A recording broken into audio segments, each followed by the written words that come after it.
Hello everyone, তোমরা সবাই কেমন আছো? Good evening. আমি অনেক দিন পরে ব্লগ ভিডিও ছাড়লাম, হবে 7-8 দিন মতন। শরীরটা খুবই খারাপ, এডিট করতে পারিনি, তার জন্য ডিব্রুগড় গিয়েছিলাম। ডিব্রুগড় সরস্বতী পূজার আগের দিন গিয়েছিলাম, তার জন্য দিদির সাথে একটু ঘুরতেও গেলাম। অনেক দিন বাদে সরস্বতী পূজা দেখা হয়েছে, প্রায় 6-7 বছর পরে মনে হয়। ফ্রেন্ডদের সাথে খুব বেশি মনে পড়লো, 1-2 বার মনে গিয়েছিলাম, তারপরে আর ফ্রেন্ডদের সাথে সেরকমভাবে যাওয়া হয়নি। বাড়িতেই থাকতাম, আর আমার বর তো আমাকে কোনো সময় সরস্বতী পূজাতে বেড়াতে নিয়েই যায়নি। সেরকমই আর ঘরে একা একাই থাকতাম। কিন্তু দিদি বলল যে এবার দেখবে, আরও দেখেনি কোনোদিনও রাধাকৃষ্ণ মন্দিরে পুজো।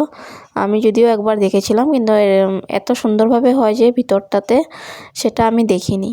তো এবার গেলাম, খুবই ভালো লাগলো। কিন্তু খুবই দুঃখের বিষয় যে আমি যাওয়া থেকে নিয়ে আসা অবধি বহু সুন্দর করে ভিডিওটা করেছিলাম, কিন্তু রেখে দিয়েছিলাম যে পরে এডিট করে সুন্দর করে ভয়েস দিয়ে ছাড়বো বলে। কিন্তু এখন দিতে গিয়ে দেখি অনেকগুলো ক্লিপস আমার ডিলিট হয়ে গেল। কি করব, আর করার তো কিছু নেই। আর ওইদিকে আমি ভিডিও গ্যালারি থেকেও সব ডিলিট করে দিয়েছিলাম, গ্যালারি ফুল হয়ে যায় বলে।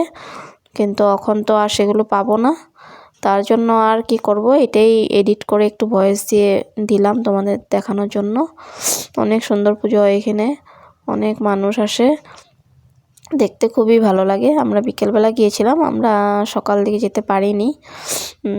বিকেল দিকে একটু সময়ের জন্য গিয়ে 1-1.5 ঘন্টার জন্য ঘুরে ফিরে একটু খাওয়া দাওয়া করে এসেছিলাম।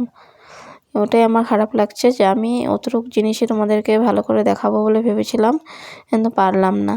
এতটুকুই ভিডিও করতে পেরেছি আছে, আর এখন সেটাই দেখতে হবে। আর তোমাদের আবার যদি নেক্সট বছর আমি কন্টিনিউ থাকি, আমার চ্যানেল গ্রো করে, তাহলে আমি পুরোপুরি দেখানোর চেষ্টা করব।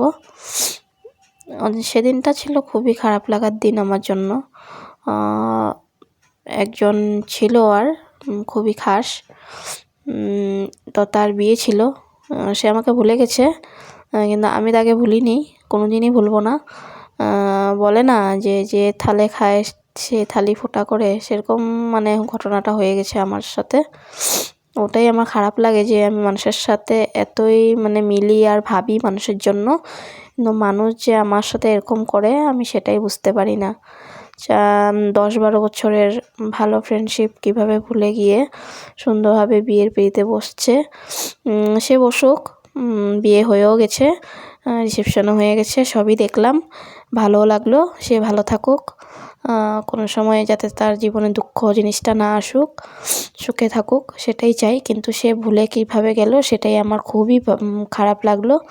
আমাকে কেন, অন্য ফ্রেন্ডদেরকেও ভুলে গেছে, সেটা বলে আর লাভ নেই।